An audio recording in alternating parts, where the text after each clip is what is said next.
fechava um serviço, contratava o empreiteiro, terceirizava, acompanhava, passava um custo um pouco maior para o cliente, conseguia ter nossa margem. Era gestão. Precário ainda com relação a um tipo de ensinamento independente da formação de ser empresário. Sim.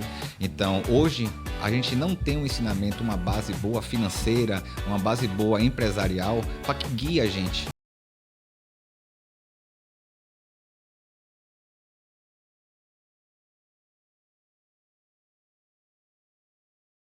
Sejam bem-vindos a mais um episódio do Juntos para Somar.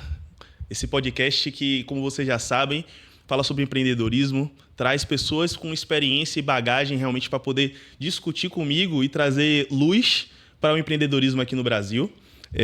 E hoje a gente vai falar com uma pessoa muito especial, um amigo meu, colega de faculdade, que já está empreendendo há um bom tempo no ramo da engenharia, da construção civil, que é um mercado que movimenta a economia desse país, né? Então, todo mundo sabe que a construção civil ele meio que carrega essa responsabilidade de movimentar, trazer emprego, mexer com a economia. E eu estou hoje aqui com o Felipe Guanabara, que é dono da... Eu até estava brincando com ele que eu ia me confundir com o nome das empresas, mas ele é dono da TXT Building e do ecossistema TX, que eu vou deixar ele mesmo falar um pouquinho do ecossistema TX aqui, que fica mais fácil. Mas, Felipe, obrigado por ter aceitado esse convite, estar aqui conversando com a gente. E antes de a gente começar aqui esse bate-papo, acho que é interessante você se apresentar um pouquinho e falar um pouco das suas empresas para o pessoal que está assistindo a gente. Perfeito, Igão. Muito obrigado, meu amigo, pelo convite. Para mim é uma honra estar aqui junto com você. Acho que a gente tem que estar somando realmente com todo o nosso aprendizado. A gente está aqui sempre para aprender. E é isso. Hoje a gente está com esse ecossistema, né, do TXT. Então, hoje a gente está cada vez mais incorporando um pouquinho mais para conseguir alavancar novos voos.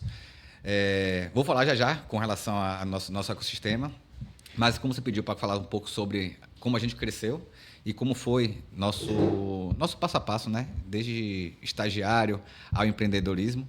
Foi basicamente isso. Então, desde a época da faculdade, a gente se conhecia, comecei a estagiar na época junto com a OS, tive a participação na H6, participei de outras empresas.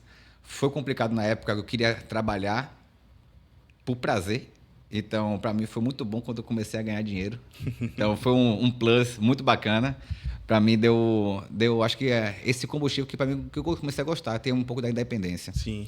E aí, eu comecei a ter essa vontade, essa garra de querer conhecer mais. Comecei como estagiário no primeiro semestre, buscando referências, com contatos para estar aqui junto. Vim no Manhattan aqui, na época estava construindo para tentar entrar, deram risada de minha cara, dizendo que não era para estar aqui, que estava começando ainda. E aí, depois de Era outra realidade na época, né? Outra realidade. Você estava na faculdade já com 50 mil estágios para poder fazer. Pois é. Antigamente o pessoal conseguia bater na porta, captar bons estudantes, tava tranquilo. Então, era uma realidade diferente um pouquinho. E aí eu vim para cá tentar conseguir um estágio, não consegui. Foi aqui do lado, meu primeiro estágio. Foi no Alphaville, no Alpha Life. Eu comecei a estagiar lá. Em seguida, comecei a estagiar também no CAB, em 2 estágios de noite à faculdade. Morei lá no Alpha Life. Na verdade, meus pais moram lá no Alpha Life. Aí foi dar um consórcio da NCN, Bacino, Dávila. Isso. Foi lá, tava junto. A Torre 6 estava construindo lá. E aí, consegui estar estagiando em 2 lugares e conciliar com a faculdade num período, mas não consegui aguentar muito tempo. Então, estagiava de manhã, estagiava de tarde e de noite faculdade. Faculdade eu botava de segundo plano algumas vezes e acabava me atrasando. Acontece. E aí, até que eu larguei um estágio, fiquei apenas em um local. Meu último estágio foi na OS, onde eu pude aprender muito de relacionamento. Aprendi a ter o meu contato direto com a autarquia, que era a diretoria, onde eu era responsável pela OS Imóveis, a parte de stand de vendas. Sim. E o stand de vendas era um núcleo da OS Imóveis, composto por 5 pessoas, mas gerenciava já em outros estados. Sim. Então, foi muito bacana, porque como estagiário eu assumi uma responsabilidade de engenheiro ou de uma coordenação, porque era tudo batia em mim. Tinha um stand de vendas aqui no Manhattan, que eu comecei a tomar conta, então o mundo dá voltas. Bati aqui depois de volta, na época do stand, e tomava conta desse stand, assim como a loja 1, que também ficava lá na próxima paralela. Foi bacana. Para mim foi um senhor aprendizado, porque eu comecei a ter um pouco de relacionamento. Eu acho que isso, Cris, criou minha ambição em estar junto, em querer algo maior. Daí eu consegui ter um parceiro muito bom, que foi meu amigo, Rodrigo Maza. Ele estava comigo desde o início da época de colégio, na 5ª série. E ele trabalhava lá no Oeste também? Não, ele era do shopping. Sim. Na época do antigo Shopping Guatemi, falecido Shopping Guatemi, hoje o Shopping da Bahia. E ele vinha de uma área onde o pai dele tinha um bom contato. Tinha muitos contatos de trabalho, mas não tinha tempo. Sim. O pai dele é petroleiro, ele focou na área acadêmica, então fez pós-graduação, fez graduação, pós-graduação, doutorado, mestrado, Caramba. tudo voltado para a questão de concreto. É uma referência hoje para a gente na questão acadêmica. Mas ele era muito procurado, mas não tinha tempo para tocar as obras. E aí entrou a gente. A gente começou a tocar obra externa. Então, ele pegava alguma obra, não tinha tempo, a gente tocava a obra, a gente tinha tempo, não tinha muita experiência, ele tinha experiência, mas não tinha muito tempo, a gente casou. E aí surgiu um pouco da minha parceria com o Rodrigo. E aí a gente foi criando. A partir do momento que esse serviço, que era um hobby, que era uma segunda atividade nossa, começou a ter um poder grande, a gente foi migrar para trabalhar somente a gente. E o que o pai dele era fornecer um trabalho, era com parceria, a gente começou a contratar ele. Então, a gente cresceu um pouco dessa forma. Tivemos um parceiro muito bom, que foi na época a Bodytech Academia. Sim. Que a gente pegou o maior serviço da gente, a gente abriu o MEI para receber nota fiscal.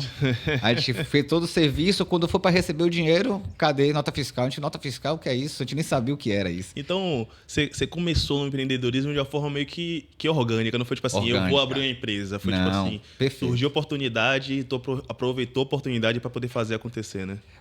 Basicamente isso. Para você ter ideia, foi na época que estava lançando a questão do MEI ainda. Então, pegamos um MEI, só podia faturar 5 mil por mês. Sim. E a gente nem sabia disso, que era 5 mil por mês. A gente achava que fosse faturamento anual, podia faturar em qualquer período. E depois a gente tomou algumas consequências, mas foi de forma orgânica. A empresa, até hoje, ela cresceu de forma orgânica. Muitas coisas a gente foi levado pela questão da demanda. O cliente foi levando a gente. Os clientes que chegaram potencial para a gente foi um absurdo e foi muito de forma orgânica. Foi um bom trabalho, um relacionamento, um contato, que são pessoas. Então, crescemos realmente dessa forma. A Bodytech foi um marco para a gente muito forte, porque fez a gente decidir se iria estar junto ou não. Na questão de, é um casamento. Sim. O CNPJ é um casamento único, entre duas pessoas. Uma não vai, mas duas a gente consegue ter uma parceria boa. E aí a gente foi guiando nessa forma. A gente iniciou com o MEI, foi para o Simples, hoje estamos presumido, preparando para lucro real de forma correta, né? Então, iniciamos dessa forma e hoje a gente está cada vez mais crescendo nosso caminho para conseguir estar no lucro real de forma mais organizada. Boa, sucesso, velho. Muito bom. Você vê que é uma caminhada que ela foi desde o início sólida. Sim. E aproveitando as oportunidades. Mas como é que foi para você essa mudança da estabilidade ali do estagiário, quando você era contratado, para ir para a aventura do empreendedorismo? Era engraçado, porque na época da OS tinha o Visa Vale. Sim. Pô, eu recebia, na época, bem, como estagiário eu recebia, acho que era 1.200, mais o meu Visa Vale de 400, que era até brincadeira entre as amizades. Meu Visa Vale eu comprava tudo, pô. Eu chegava lá, comprava, fazia minhas coisas. Então, sair de casa... Você na época já ganhava mais que o salário mínimo de hoje em dia. Pois é. Era isso aí. Surreal. Eu estava em casa, meus pais são funcionários, são bancários, aposentados agora, mas foram bancários. Tiveram estabilidade. Concursado, então sempre esse pensamento ainda é levado para os filhos. De uma estabilidade, de uma tranquilidade para você. E que isso me deixava um pouco inseguro, porque imagina que você quer alcançar voos que no seu ciclo não é normal, você bota em xeque seu pensamento. Sim. Será que é isso mesmo? Será que eu estou certo? E isso a gente teve desde o início, né? Foi uma insegurança. Volto a falar, o pai de meu sócio foi petroleiro, aposentado agora, mas tinha uma estabilidade da Petrobras. Sim. Então, a todo momento existia uma pressão de ambas famílias, um conflito, não é nem pressão, é um conflito de ideais, onde a família informa para vocês para ter uma estabilidade, uma segurança, e a gente quer aventurar.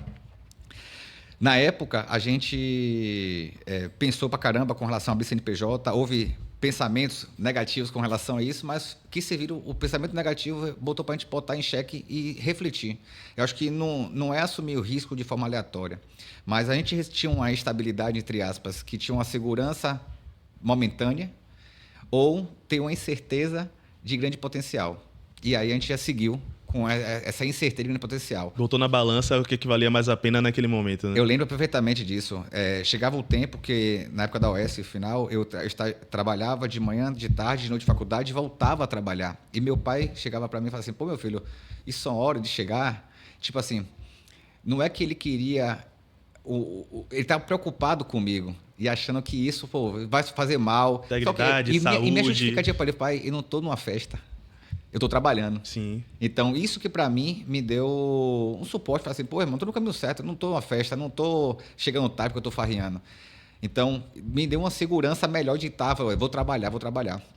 E aí eu falei, porra, velho, a gente está no caminho onde a gente consegue ter, se depender da gente, a gente consegue alcançar grandes voos, mas de responsabilidade.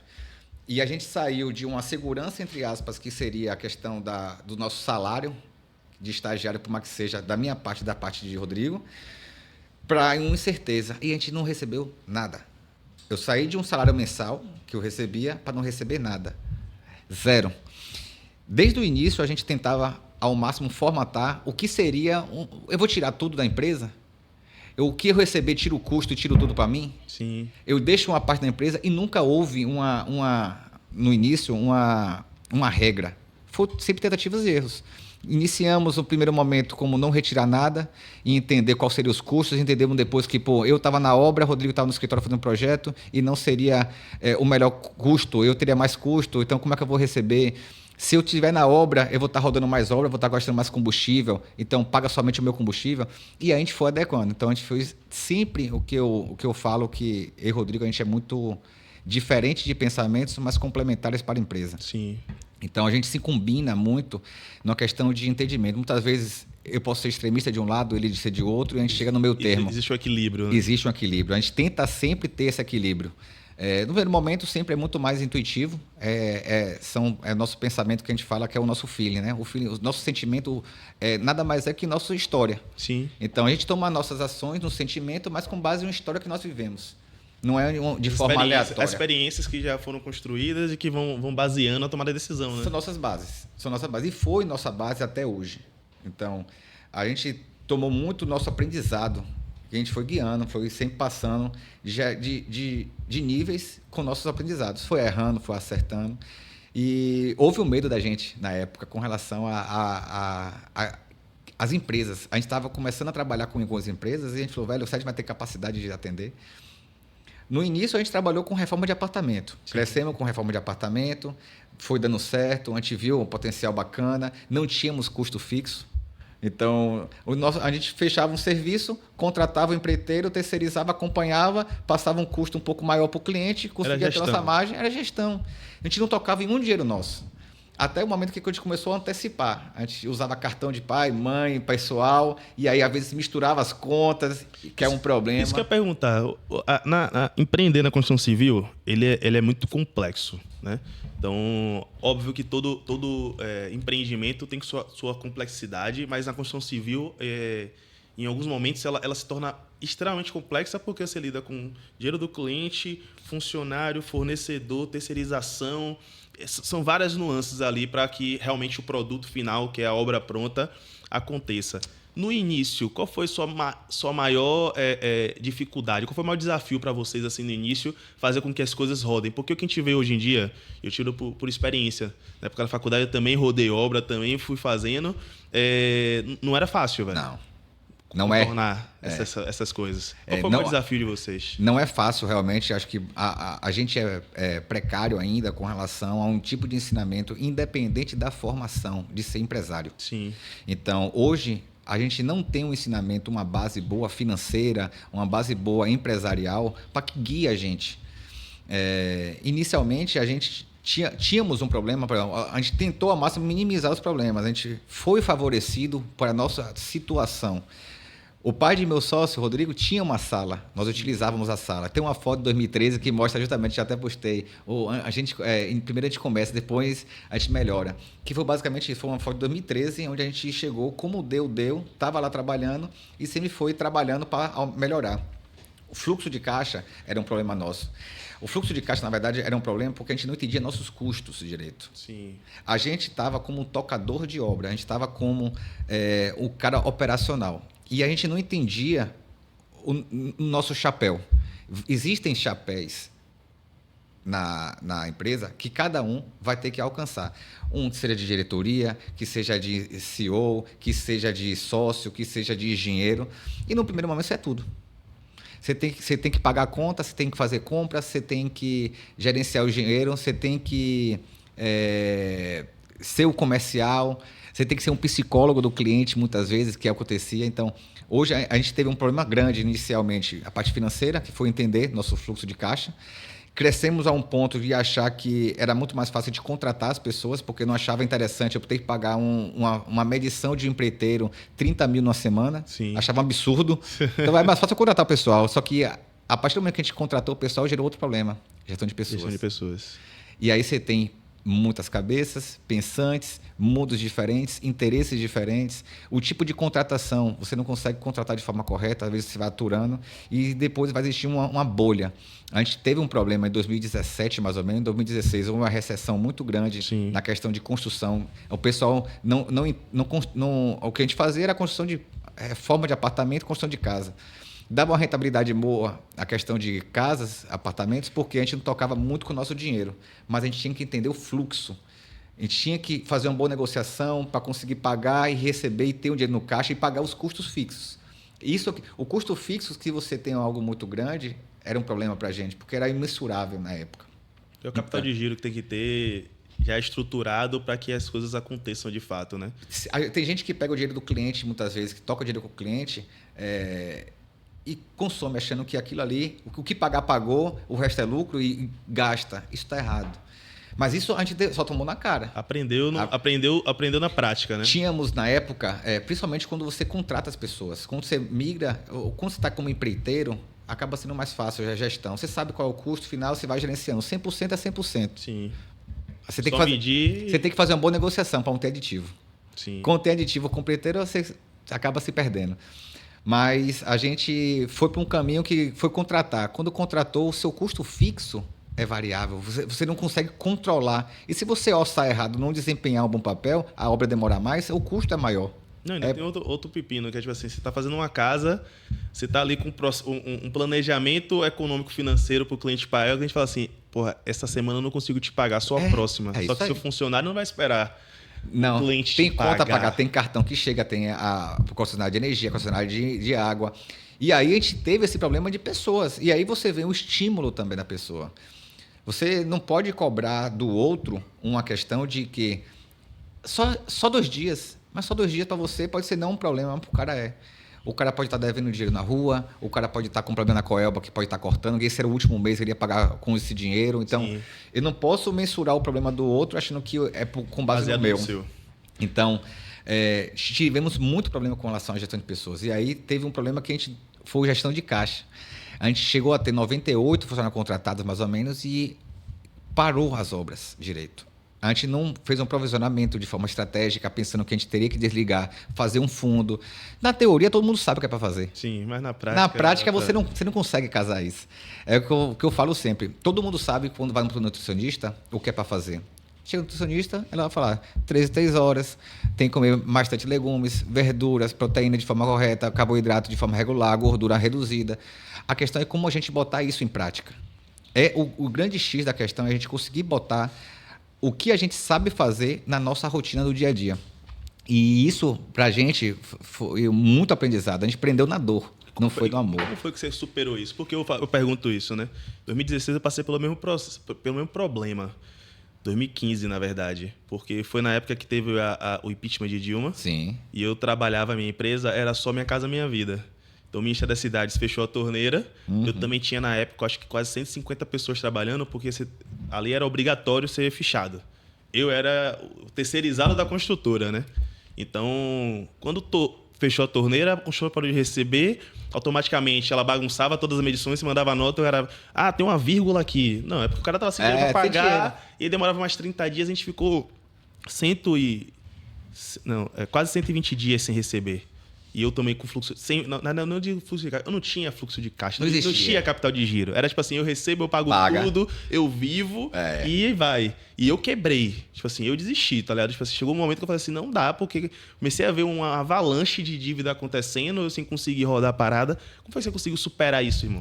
Rapaz, existiu um aperfeiçoamento da gente com relação à gestão de pessoas aí. Eu acho que aí foi o grande marco. E a gente conseguiu ter a inteligência emocional. Quando você começa a atrasar, você tem o funcionário, ele começa a te provocar também. Sim. Muitas vezes, não vou dizer todos. Mas você tem uma provocação do cara para ser demitido. Só que às vezes a demissão é muito bom para ele, mas ruim para a empresa. E aí vem o consenso. E aí vem a questão de a gente conversar com a pessoa.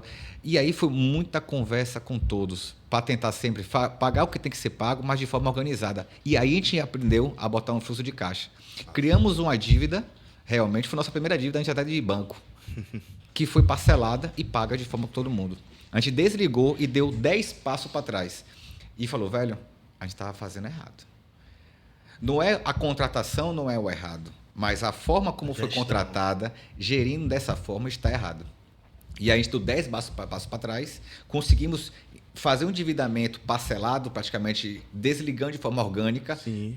tendo zero problema. Não, a gente teve um problema judicial, trabalhista, que quando a pessoa foi lá, a gente entendeu qual foi a situação, que foi gestão de pessoas, a gente teve que ter uma pessoa para desligar esse colaborador foi desligado de forma errada, não foi tratado como uma pessoa deve ser tratada. Sim. E aí a gente entendeu a situação, conseguimos fazer um acordo antes da justiça. Sim. Então, foi muito mais disso. Então, a gente conseguiu ter sucesso no que a gente queria. Hoje, a gente teria essa dívida muito grande, que seria o fixo, né? O funcionário trabalhando de forma correta com a gente não teria mais. O cara estava desmotivado. Sim. E uma vez desmotivado, para você reconquistar essa motivação é complicado. Não vai. Você tem pessoas que trabalham com a gente, você tem que entender qual é o tipo do seu colaborador. O nosso colaborador... O perfil dele, né? Você tem o colaborador de escritório, que é um. A motivação vai ser uma. O colaborador de campo operacional vai ser outro. Então, você tem que entender como vai ser feito cada um. E a gente aprendeu na dor. Então, nós conseguimos fazer a renegociação da dívida, praticamente, que teria, Sim. e parcelado, e aprendemos a botar no nosso fluxo de caixa. Deixamos de receber prolabório durante um bom tempo, para conseguir honrar com esse compromisso, e como eu falei, 10 passos para trás. E aí, depois, foi só para frente. Isso é sensacional, desculpa te interromper. Eu estava hoje conversando com um sócio meu, e ele falando exatamente isso, que uma das coisas que o empresário ele tem que entender é que ele tem que ter inteligência emocional e tem que saber negociar. Perfeito. Nem tudo é simplesmente tirar do bolso e nem tudo é desespero. Uma boa conversa, um bom alinhamento, você tem uma estratégia para falar assim, velho, peraí, beleza, isso aqui não tem mais como fugir, a dívida existe. Perdi o jogo, mas eu consigo recuperar. Eu não perdi o campeonato, né? Então, isso é uma inteligência que todo empresário tem que saber. Então, isso que Guanabara tá falando aqui, velho, aula demais. E eu falo porque eu vacilei nisso. Nesse momento, eu não tive inteligência emocional para poder me organizar, eu joguei para cima e depois, acho que 2, 3 anos que eu fui me organizar de fato para poder fazer as coisas acontecerem. Mas, velho, eu não vou dizer para você que é simples, não. A gente ter essa inteligência emocional, eu digo a você que foi confortável para mim. Toda a minha situação que eu estava, eu morava com meus pais, eu tinha um passivo pessoal que me favoreceu a não ter essa obrigatoriedade de muitas coisas. Então, eu digo para todo mundo, tranquilamente, nós abrimos a empresa no momento certo, porque depois, muitos engenheiros que estavam contratados não tinham condições de estar sendo mais contratados, as empresas desligaram os engenheiros, e o que o pessoal começou a fazer, foi o que eu estava fazendo há 3 anos atrás, 4 anos atrás. Sim. Você entendeu? Então, eu já estava na frente. O que eu fiz? Antigamente, quem competia comigo muitas vezes era um encarregado. Só que meu cliente, eu não sabia disso, meu cliente não é aquele cliente que orça com o encarregado. É um outro tipo de cliente. Só que eu orçava com todo mundo, gastava tempo. E isso aí vem muito de você entender seu perfil do cliente. Mas isso é com o tempo. As pessoas vendem hoje, é muito fácil você chegar na internet e vendem muito facilidade. Sim. Não, veja isso, veja aquilo, identifique. Isso é complicado.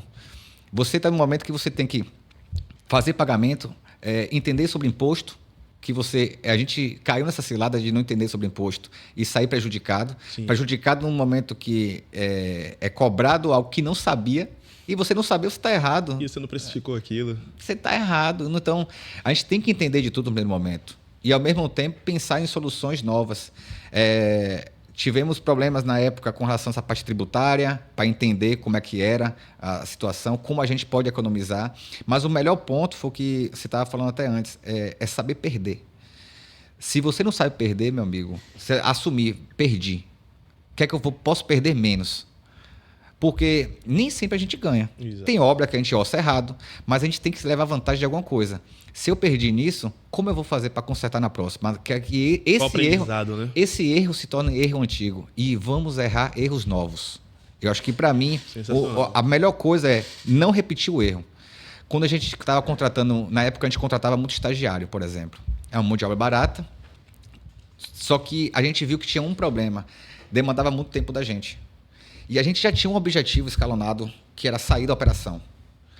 Para conseguir ter um procedimento como a gente queria, de um ecossistema que se alimentasse, a gente já tinha algo mais ou menos formado do que a gente queria. Não é somente o dinheiro é consequência, mas a gente consegue ter algo mais consolidado que não dependesse da gente.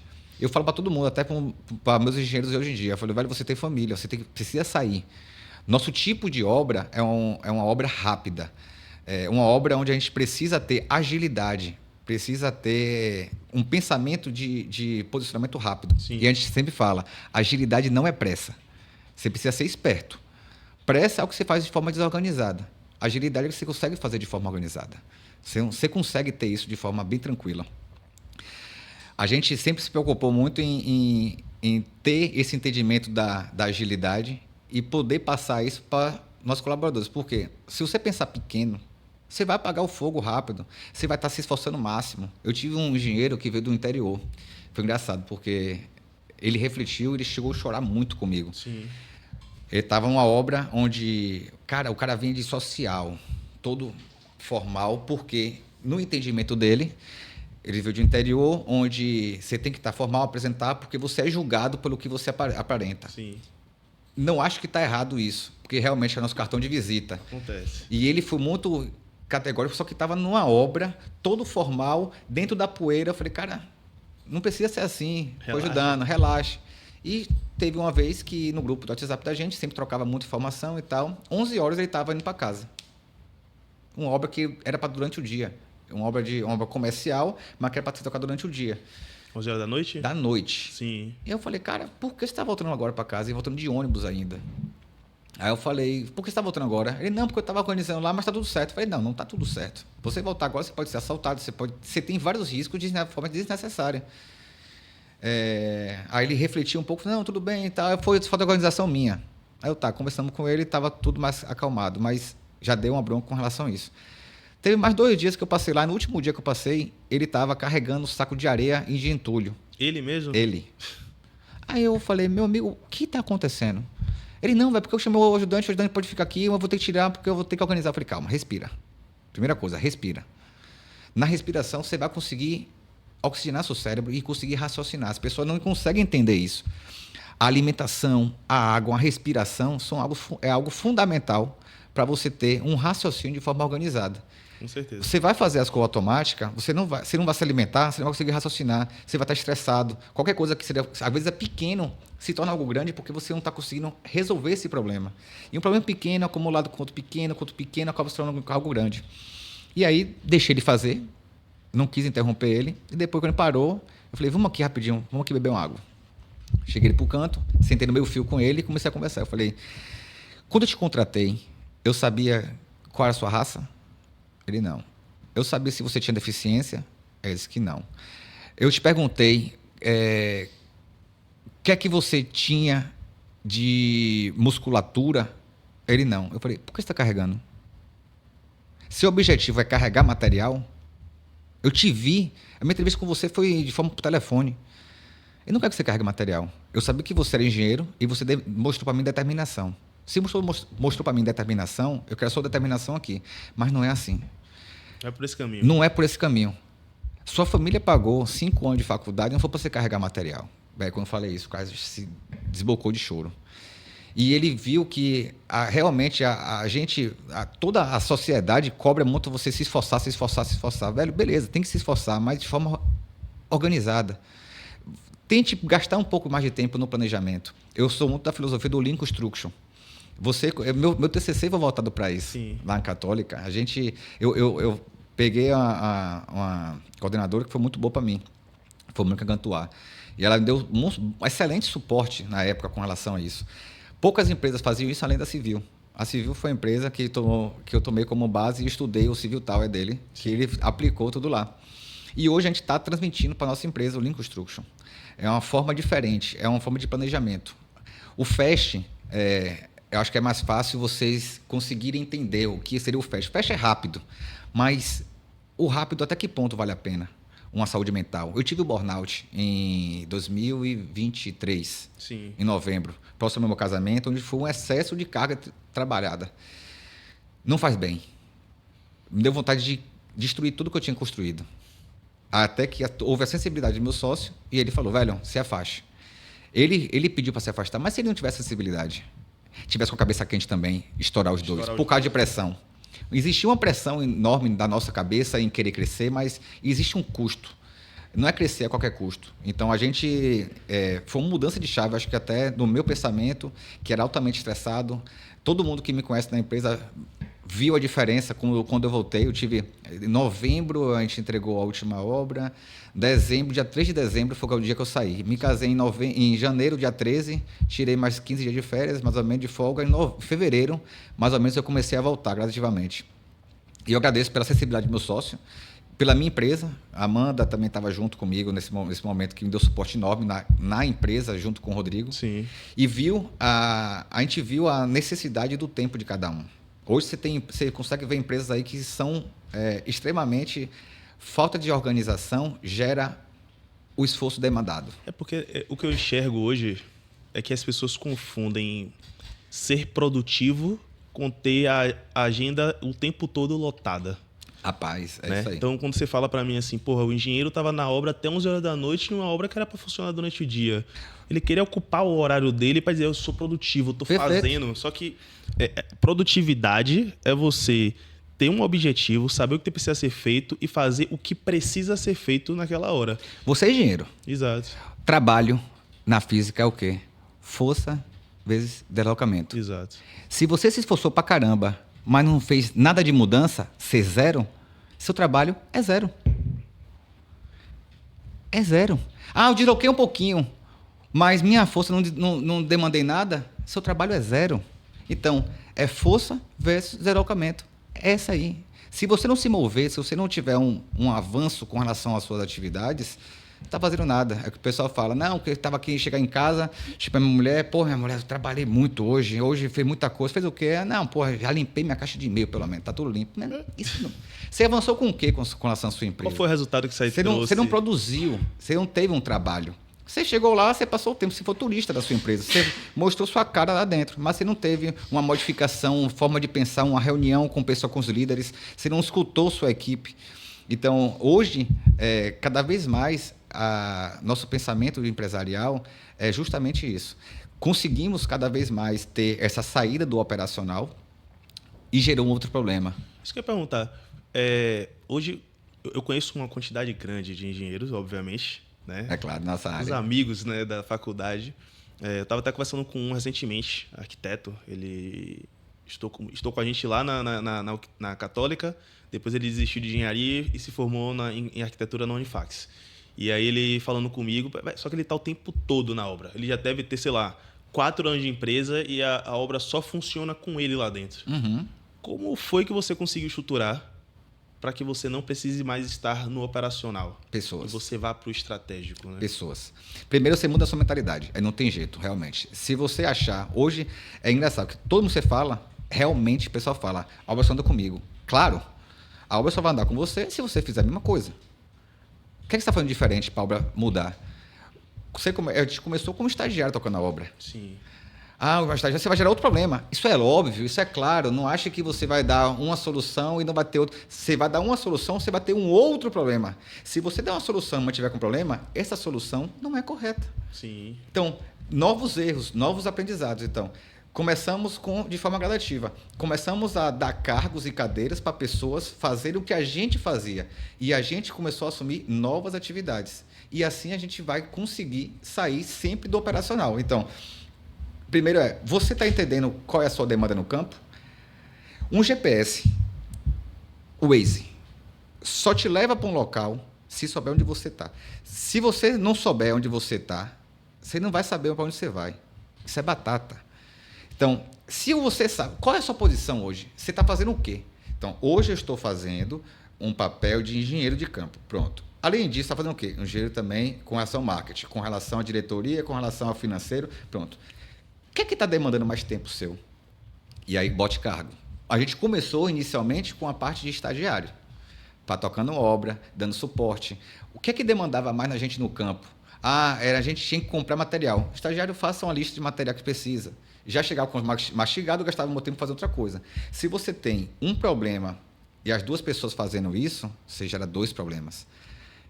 Então, a gente começou a ter no início também a mesma coisa, porque era uma atividade que a gente não sabia nem liderar um estagiário. Eu nunca tive estagiário, você não seria a mesma empresa. Sim.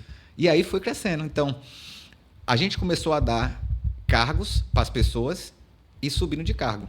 Aí você vem, porra, velho, mas como é que você consegue fazer isso com a parte financeira? Já era apertado.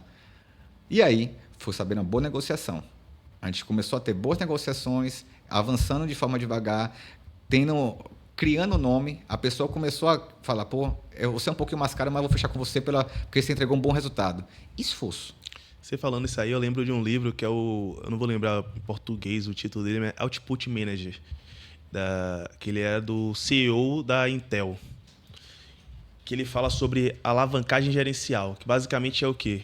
Velho, o seu trabalho tem que ser alocado na atividade que mais vai gerar resultado. Perfeito. A partir do momento que você vai crescendo, você não pode mais estar só no operacional, porque vai tomar tempo, mas vai te impedir de você fechar novos contratos onde vai trazer dinheiro para sua empresa. Uhum. Então você delega aquilo ali e vai para uma atividade que tem uma alavanca de resultados melhores. Perfeito. Então, vai chegar um momento que você já tem um processo aqui enraizado, você vai contratar um cara de comercial e você vai para uma parte mais estratégica, tipo assim, qual é o tipo de cliente que eu quero que meu comercial atenda. Então você vai para outra atividade que ele tem uma alavanca melhor para resultado. Então, você falou isso aí, eu só lembrei do livro na hora, né? Tipo, saber delegar e saber para onde você tem que realmente alocar esforço. Isso vai ser a todo momento da sua empresa. Se você pensar que você fazendo apenas um movimento desse, você vai parar a sua empresa, imagine sua empresa como um universo. O universo, de forma física, ela é expandida a todo momento. A sua empresa tem que ser igual. Então, houve já um questionamento de uma pessoa na nossa empresa que está há muito tempo e fala assim, mas vem cá, se a outra pessoa que está abaixo dela fizer isso, eu vou fazer o quê? Eu falei, você vai fazer outras coisas, com certeza. Você vai ter outras atribuições a fazer que são minhas agora. Eu vou delegar a você e você vai conseguir crescer. A gente tem que imaginar que a gente é polvo. Sim. A gente consegue ter novos caminhos sempre. Então, uma das consequências foi o nosso grupo. Então, hoje a gente criou o nosso grupo, o TXT Build, voltado para a parte de construção. O TXMAC, houve uma oportunidade de comprarmos máquina. Internamente, a gente está formatando isso de forma primária, girando com a gente, para a gente entender como movimenta e, em seguida, ir para o comércio. Abrir para o mercado. Isso aí, porque entendendo qual é a nossa dificuldade, a gente já tem uma demanda nossa. Então, a gente criou mais 3 empresas, onde vão servir também para a gente e para outras empresas. Então, percebemos, a partir de uma análise de informações, que o nosso carreto gastava muito. Em um ano, a gente gastou mais de R$250 mil. E a gente entendeu que não é que R$250 mil ia ser um carro, vale a pena, não. A gente entendeu que a gente vai entender ganhar outras logísticas. E começamos isso, sabe como? Com uma plotter. Nossa primeira aquisição de forma grande, que eu vou dizer assim, porque foi, vamos investir em algo que a gente está fazendo, foi uma plotter. Para quem não sabe, plotter é uma impressora virada na zorra, gigantesca, para poder imprimir projeto, né? Então, e que não custa barato. Imagina o seguinte, e é algo que a gente fala assim, pô, um projeto, você vai gastar R$100, R$200. A gente estava pensando em economia. Sim. É matemática. A gente veio da engenharia, a gente está trabalhando com cálculo. E isso veio de meu sócio. Meu sócio foi que percebeu que existia uma falha com relação a que a gente podia expandir mais. Até falou, velho, a gente pode até imprimir para os outros. Hoje não temos nem condições de imprimir para os outros. Não dá conta. Não dá conta. É uma plotter a zero que está lá rodando praticamente todo o tempo e ganhamos. Só que existe algo que não é somente o financeiro. É aí que vem o gap com relação a você saber investir em estagiário, porque você fala, pô, eu estou gastando. Não, você não está gastando, você está crescendo, você está investindo. Você está investindo em uma pessoa que vai poder depois, futuramente, você não precisa nem ir para a obra. Quanto você gastou, quanto você vai economizar de combustível, sem precisar ir toda hora? Quanto você vai combustível para você gerenciar essa equipe? Quanto você vai conseguir pegar outra obra e você vai ter uma multiplicação? Chegou a época que a gente estava com 33 obras, 34 obras. Se você estivesse na obra, você ia pensar que valia a pena comprar um plotter para poder... Não vai, velho. Porque você está focado nos problemas da obra e não no problema gerencial da empresa. Não vai. Eu não iria de hipótese alguma. Porque seus problemas, você vai dar prioridade ao que é agora. O ser humano é assim. Tudo que é agora, você vai ter que resolver agora. Sim. E o que é planejado, você deixa para trás. A gente é muito assim. O que é para ser... A gente não escreve direito. Então, isso acaba dando uma dificuldade de você se planejar. A Plotter começou assim, hoje a gente gira e dá uma receita muito boa para a gente. Existe um orçamento voltado para a parte de Plotter e a gente consome e gira um caixa para a gente. Ela se pagou em 9 meses. Foi 9 meses que ela se pagou. Foi um investimento de mais de 20 mil reais. Onde a gente estava na dúvida. E a forma de pagamento? Ver o fluxo de caixa, o entendimento. Pagamos no cartão em 10 vezes, os 2 mil a gente já estava faturando 3 mil por mês, deixando de gastar. E já gerava um caixa para a gente. Então, a gente estava sempre pensando em como a gente pode economizar. Sempre como economizar. Então, a TXMAC é a nossa empresa voltada para uma empresa, um serviço de locação de equipamentos pesados, uma retro. A gente começou com a retro. A gente teve uma demanda necessária, viu uma projeção bacana, conseguimos atender a gente e conseguimos também locar. Tá parado em um serviço tem 2 meses já. Ele não conseguiu sair para outro serviço. E faturando. Ela está se pagando. No mínimo, ela está se paga, que é o que a gente busca. Sim. A gente conseguiu entender que alguns equipamentos nossos, ferramentas, a gente consegue utilizar, conseguir comprar mais barato, abrindo uma empresa de locação e ter um retorno bacana, economizando e podendo faturar com outras pessoas. A gente está em constante uso de equipamentos. Sim. Entendemos qual a necessidade, tentamos entender a possibilidade de um ganho, isso aí. Tudo isso é com o tempo. Então, você investiu em uma pessoa para estar fazendo o que você fazia, para você ter um tempo vago para conseguir ter outros pensamentos, melhores pensamentos. Não é somente pensamento novo que é bom. Às vezes você tem um processo seu, que você está sendo falho, não está sendo eficiente. Sim. Volto a falar, a gente comprava impressão, a gente preferiu ter uma plota e fazer nossa impressão. Então, a gente teve a TXMAC, que é voltada para a parte de retro, TXLock, que a gente hoje tem 6 carros nossos, de estradas, que dá agilidade para os coordenadores e engenheiros. Em vez de você estar pagando para a Localiza, você está pagando para você mesmo. Para a gente. E temos também a logística do Bongo, né? Que a gente tem um caminhão baú que roda também e a gente pode servir depois. Então, hoje eu não quero que isso... nosso pensamento futuro é fazer para o próximo. Hoje a gente está rodando com a gente, de forma separada, organizada. Então, sempre tentando pensar à frente. Mas eu só posso pensar à frente com o tempo. Então, eu estou comprando o tempo, tendo pessoas que façam o que eu fazia antigamente. Muito bom. Sensacional. Se o cara não tiver esse pensamento, meu amigo, aí realmente não cresce. Aí você tem hoje empresas que fazem obras demandando muito tempo do dono. Não digo certo ou errado, não existe certo ou errado. No meu pensamento, não é o mais correto e coerente produtivo, né? Para o meu pensamento, que é sair da operação e ter novos caminhos. Hoje você pensa em equity na sua empresa, né? Perfeito. Eu não penso... hoje a minha empresa é algo mais... É um organismo vivo. Ela consegue rodar sem mim. Ela consegue eu estar aqui com você, despreocupado com relação a celular. Antigamente, teve um dia, foi engraçado, fui tomar um vinho com meu irmão. Ele falou, porra, Felipe, você teve um dia que você me ligou e falou, velho, eu não sei onde é que eu tô.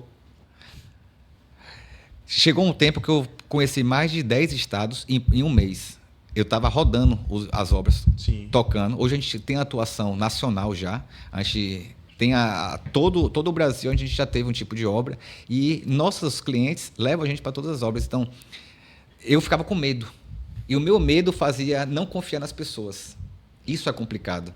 A falta de confiança leva a gente a ficar pequeno. Sim. Se você não confia na pessoa, a pessoa vai errar. Não tem nenhum problema a pessoa errar. Faz parte. Faz parte. Tente minimizar esse erro. E ter pessoas capacitadas para consertar o erro também. Então, hoje eu tenho pessoas de backup, que é aquela pessoa que consegue tampar, deu problema, velho, vai lá. Porque eu sei que isso vai acontecer. Você achar que contratando uma pessoa, você vai delegar para ele e vai fazer o que você fazia, cara, ele estaria abrindo empresa que nem você. Ninguém é você, né? Ninguém sou eu. Se ele fosse igual a mim, ou esperasse que ele fizesse igual a mim, ele teria uma empresa concorrente à minha. E não vai achar fácil. Mas, velho, uma coisa que eu observei, né? Eu fui na TXT há uns 15 dias atrás. Foi, mais ou menos isso. 15 dias atrás, para poder conhecer a empresa, a sede nova da empresa, que por sinal tá muito bonita, muito bacana. Obrigado, real. Né? E uma das coisas que me chamou muita atenção foi o nosso papo sobre planejamento, né? Perfeito. Porque tudo isso que você tá falando aqui pra gente, ele não acontece se você não tiver um planejamento bem estruturado. Como foi que caiu a ficha para você sobre planejamento, para você estruturar um time de planejamento daquela forma que você faz hoje em dia? O cliente. Eu ficava muito à frente da obra.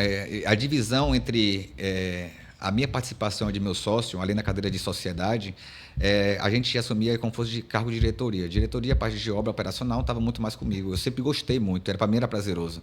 Até ter o momento do burnout, que foi algo sobrecarregado. Eu tinha prazer em estar na obra, então eu via muitas dores, só que é aquele desenho que você está empurrando um carro com a roda quadrada, o pessoal vai te orientar, cara, tem uma roda redonda aqui para você, bonitinho, um círculo. Cara, não, tô aqui trabalhando. Eu era muito assim. Sim. E isso fez com que a gente atrasasse um pouquinho, mas acho que foi um amadurecimento.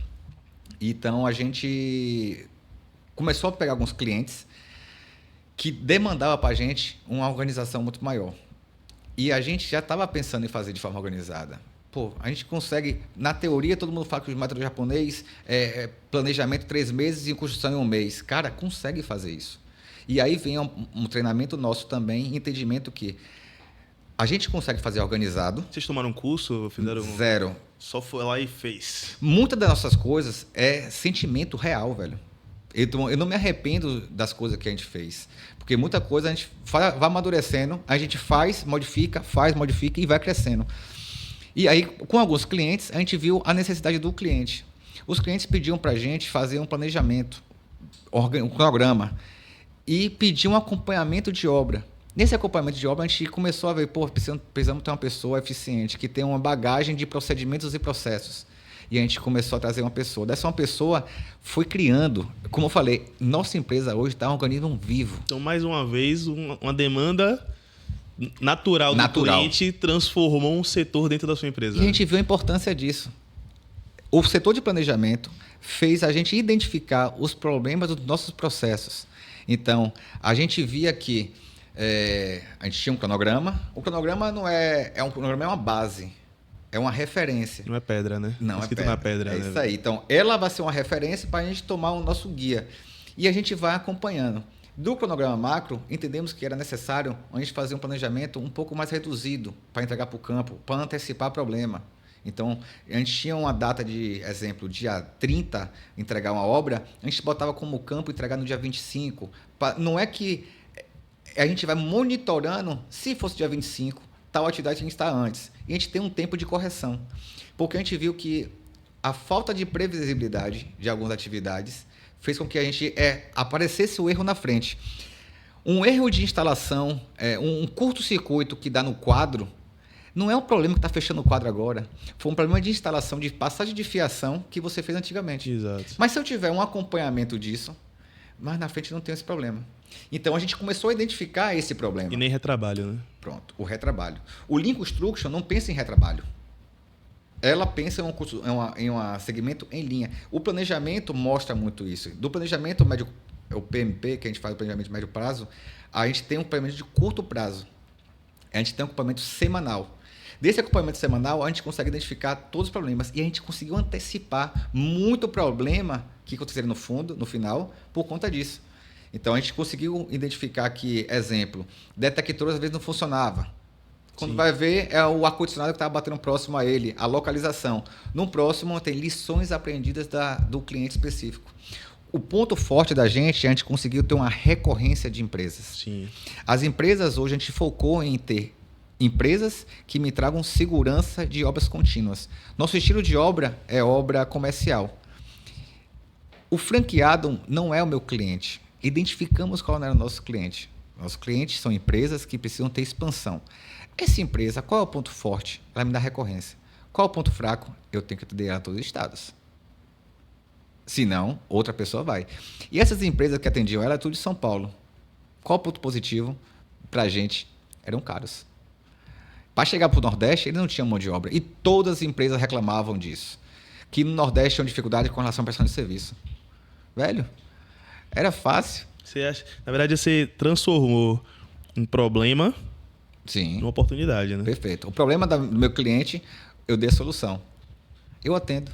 Agora, no início, demandou muito mais da gente estar presente, porque existia uma responsabilidade. A Uber, quando a gente fez o contrato com eles, tinha uma multa contratual de R$30 mil. Por dia. Por dia. E a gente ainda tinha que fazer essa obra iniciando no pleno carnaval. Carnaval de Salvador, o maior carnaval do mundo. Segurar, reter pessoas para trabalhar é complicado. O que favoreceu a gente? Sempre vivíamos muito na obra. E existia um relacionamento pessoal. Então, as pessoas ficavam por a gente também. Então, foi muito disso. É o acaso, mas foi muita coisa dando certo ao longo dos tempos. A gente foi crescendo. Se a gente crescesse muito, se a gente começasse muito grande, a queda era certa, a desmotivação era grande. Com certeza. E com uma forma que a gente cresceu e está crescendo, que a gente almeja ainda é muito maior do que a gente está hoje, eu acredito que a gente está no caminho certo. Engraçado, né? Porque o seu ponto principal era sair da operação, era estruturar, é o ponto que você está hoje, que é o equity, mas você só conseguiu chegar nesse ponto porque em um determinado momento tu viveu dentro da obra. Perfeito. Teve relacionamento com as pessoas que estavam lá, porque, como você falou, uma das dores muito grandes de quem está assistindo a gente, de que tem o engenheiro, o arquiteto que tem ali sua empresa, é contratar gente boa, gente de confiança e que operacione a obra da forma certa. Perfeito. Como foi que você conseguiu superar essa barreira? Eu acredito que você ainda tenha, mas de uma forma muito menor hoje em dia, né? Hoje a gente opera com escala de pessoas. Lembra que antigamente eu falei com você, ó? Aí como é que a gente começou a sair da primeira obra? Contratando um estagiário. Sim. Hoje a gente teve o gap de contratar coordenadores. Até eu contratar um diretor também de engenharia, que é a nossa previsão, para tomar conta desse serviço. Porque ainda alguns serviços batem na gente. Mas, da forma que a gente começou como estagiário, depois a gente fez engenheiro controlando depois com o engenheiro coordenador, aquele que conseguir atender. Hoje o coordenador consegue ter mais de uma obra acompanhando, que tem um engenheiro abaixo dele e tem um encarregado abaixo dele. Então, estrutura organizacional, né? Conseguiu ter estrutura organizacional. E sempre essas pessoas que estavam com a gente no início foram crescendo. A gente não trouxe uma pessoa nova para atingir um cargo grande que ela não sabia nem como era empresa. A gente já fez isso uma vez e não deu certo. A pessoa veio com uma mentalidade totalmente diferente. Não é errado nem certo. Diferente. Que nós apostamos. Nossa cabeça é muito aberta com relação a apostar. E a aposta não deu certo. Gerou muito ruído, a comunicação não deu certo. E aí a gente voltou. O cara não estava dentro da cultura, né? Não estava. A gente trouxe uma bagagem bacana, mas não estava casando, conseguindo encaixar a filosofia com a personalidade, a nossa persona. Sim. Então, nosso time é formado hoje por uma estrutura, muitas pessoas parecidas. É uma empresa mais jovem, eu falo de a cabeça aberta com relação ao pensamento de inovação, disposta a arriscar com consciência. Não é aquela empresa quadrada onde tem que ser assim, fazer assim. É isso, ponto.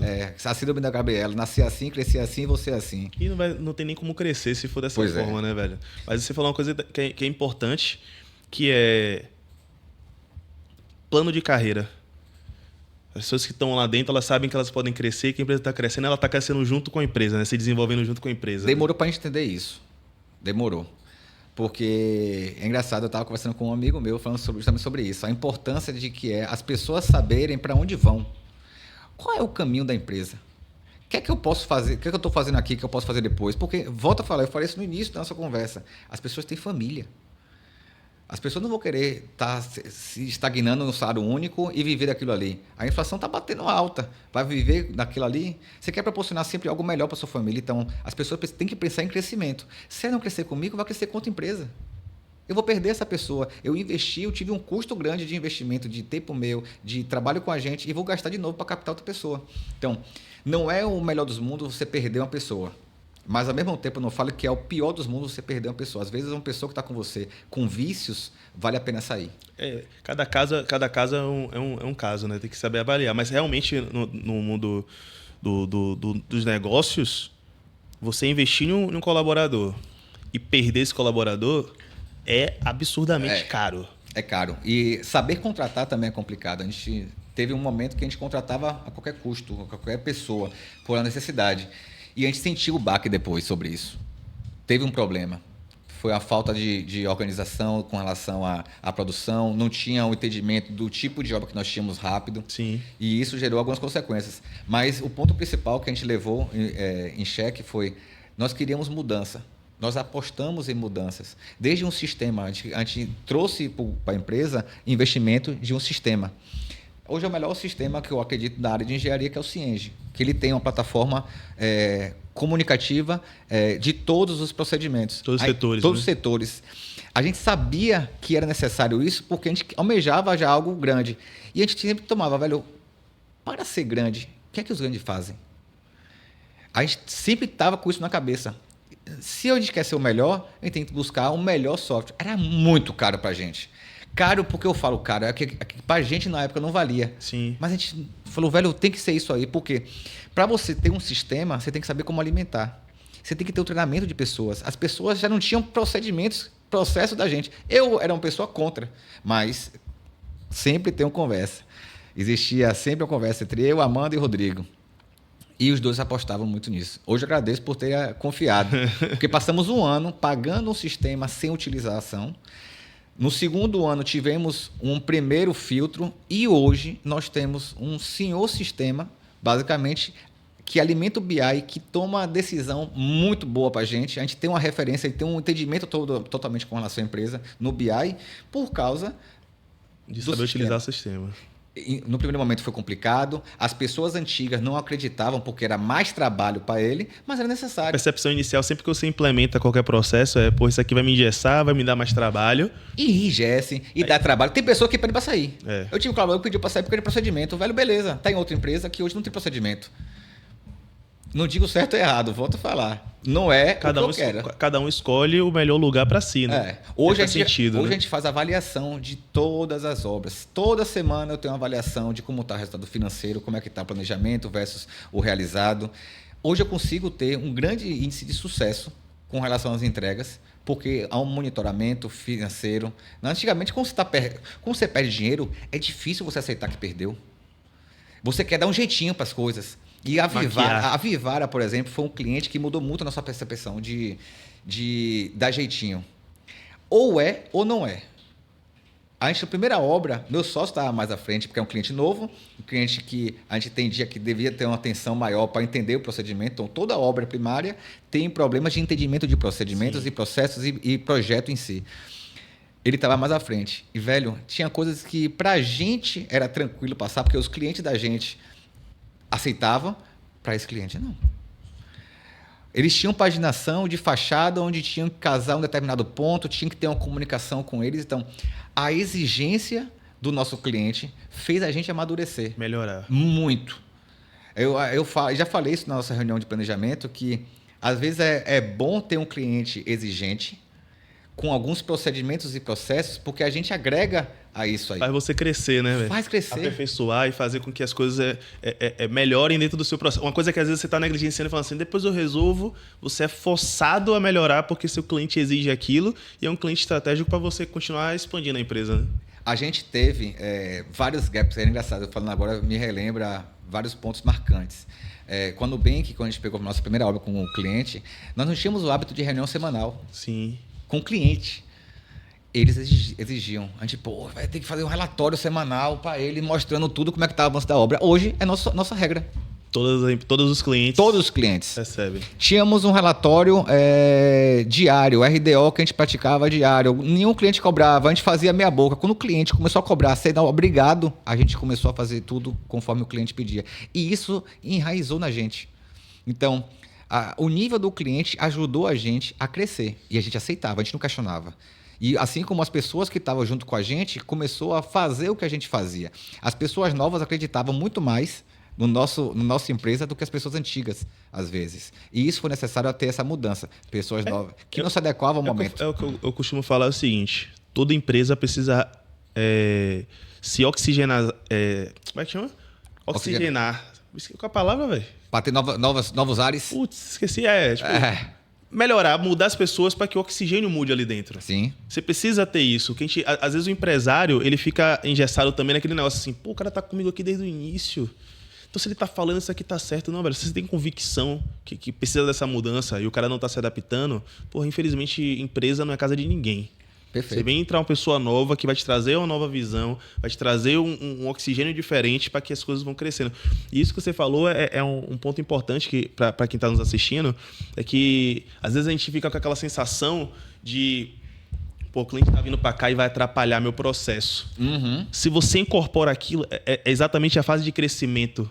É a fase que você realmente está ali, pô, é um processo novo que eu estou crescendo, agora eu vou conseguir atender quem eu já atendia, porque não liga para isso, esse cliente novo e outras pessoas que precisam desse processo. Engraçado, a gente também teve outro cliente, a Starbucks, a gente fez aqui a primeira e a segunda do Nordeste. Sim. Foram executadas. E eles tinham um sistema que era um aplicativo onde tinha uma visão 360. Nós pegamos esse aplicativo e apresentamos para outros clientes. Eles adoraram.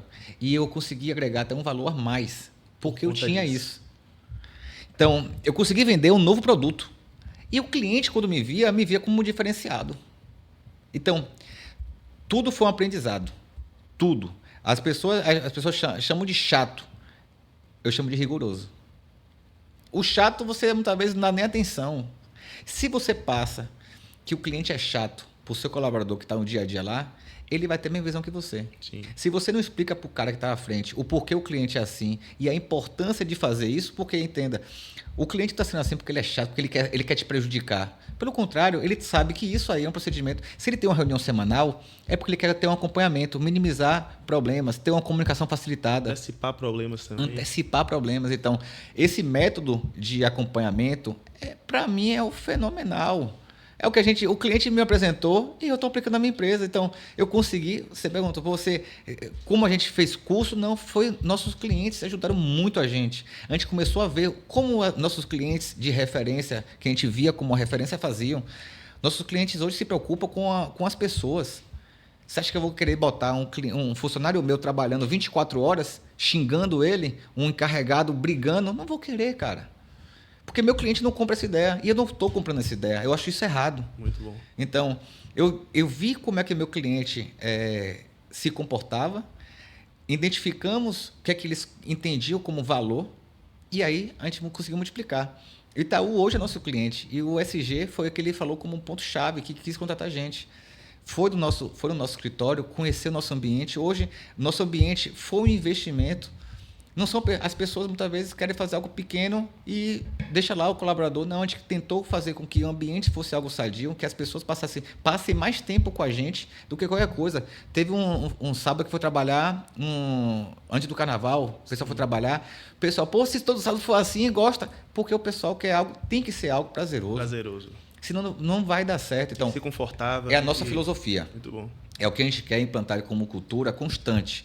Não pode ser algo momentâneo, não pode ser algo que você vai tirar proveito de forma rápida, dar um cala-boca, não. Isso que a gente vê como entendimento da melhor forma de trabalhar. Nossos clientes, a gente viu isso nos nossos clientes.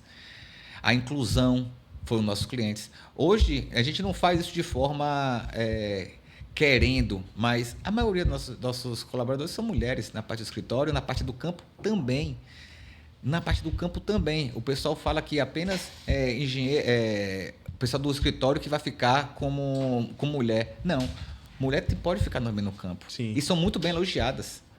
A maioria dos nossos clientes gostam das mulheres que estão acompanhando a obra. Então, a gente também quebra esse paradigma com relação ao local de mulher, localização. Nordeste, a gente quer fortalecer cada vez mais. Nossa empresa é do Nordeste. Não, o pessoal chega no nosso escritório lá e fala, pô, sua empresa é padrão São Paulo. Não, padrão Bahia, padrão Nordeste. É o que eu vendo muito isso. Nosso marketing é voltado para uma questão muito mais regionalidade. A gente tem esse ponto forte nosso aqui e a gente sofreu muito com isso. Lá em São Paulo, a gente deixou de pegar obras em São Paulo porque as empresas não queriam apostar na gente para fazer uma obra em São Paulo, sendo que a gente era no Nordeste. Isso é horrível. Existe um preconceito gigante. Enorme.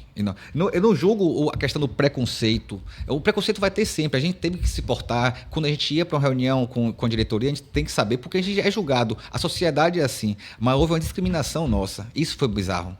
Então, não foi uma questão de valor, não foi uma questão de know-how, foi uma questão já realmente de discriminação, porque a gente estava... Da onde você é, né? Falta de credibilidade, eu tinha mostrado uma cartela de clientes. Só que ele falou, velho, para que eu vou apostar? Eu entendo em partes o que eles falam, porque existe uma responsabilidade da pessoa que está contratando. E às vezes a pessoa, o time está ganhando, se mexe, aquele famoso ditado. Sim. Pô, se eu tenho empresa aqui que me atende, tá no budget dele, isso aqui, para que eu vou gastar menos? Então, existia o nosso preço que tinha que ser mais agressivo, muitas vezes. Hoje a gente tem a ambição de estar em São Paulo, porque a gente entende que lá nosso maior polo de cliente está lá. Tá lá. É então os escritórios. Tá lá. Não é que eu quero fazer obra em São Paulo, mas muitas vezes eu preciso ser visto que faço obra em São Paulo para ter uma credibilidade e jogar o jogo. E me diz uma coisa. Você é um cara que pensa em crescimento. Hoje sua empresa não é a mesma empresa de 2014, né? Mas onde é que você quer chegar, velho? Cara, essa reflexão a gente faz a todo momento. Hoje eu penso uma satisfação, por exemplo, minha. Cada vez mais essa empresa ter a nossa cultura, a gente fica com esse receio sempre, o crescimento dela levar a nossa cultura, a nossa essência a se perder. Então a gente tende a favorecer, a ter essa cultura mais enraizada cada vez mais. E queremos botar o nosso nome marcado assim como aquela empresa que tem o xizinho de qualidade.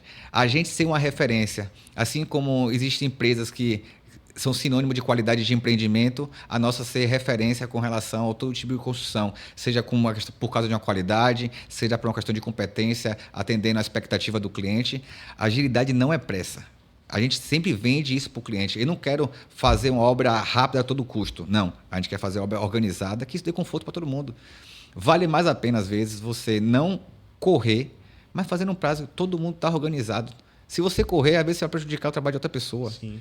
O cara vai sair como incompetente, muitas vezes. Já aconteceu isso com a gente. Então, eu me vejo muito mais a empresa consolidada no sentido de construção de forma orgânica, e tem um selinho de qualidade, o xizinho da gente está espalhado aí cada vez mais por todo o Brasil e, quiçá, América Latina, América do Norte, Europa, e a gente fazer outros estados também. Sensacional.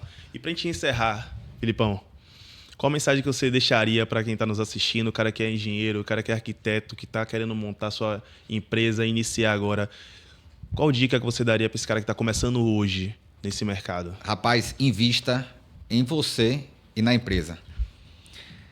Se você encarar que você vai ter um custo com uma pessoa, isso não vai ter um retorno financeiro, pense no que vai te dar tranquilidade, seja com família, seja com relação a você passar um tempo para você pensar no crescimento da sua empresa, porque isso fez mudar a gente. A gente investiu na empresa, a gente gastou um pouco mais com pessoas, e a gente faz isso até hoje. Nós investimos em conselhos, no centro de conselho mesmo, pessoas, em consultoria, para que a gente consiga crescer. Então, a dica mais batata que invista em pessoas, invista na cultura depois, e aí você vai ter uma empresa mais orgânica. Escute as pessoas. Melhor forma de você crescer é você escutar onde está errando. Muito bom. Galera, a gente bateu um papo hoje sensacional aqui com o Felipe Guanabara. Trouxe muito insight bacana, não só que não são aplicados apenas na construção, acho que em qualquer tipo de empresa, essa visão de crescimento, uso de tecnologia, pensar em pessoas, expansão, planejamento principalmente, que eu sei que o cara hoje manja muito nessa área de planejamento. Felipe, obrigado por ter vindo participar, bater esse papo aqui com a gente. E quem quer te encontrar a TXT, qual é o arroba de vocês aí? Qual é o Instagram? Onde é que encontra vocês? Perfeito. Guanabara.felipe é o meu particular, pessoal, está aberto lá. Constantemente a gente posta foto no dia a dia da gente, no escritório. E o TXT Build, então, .build, perdão.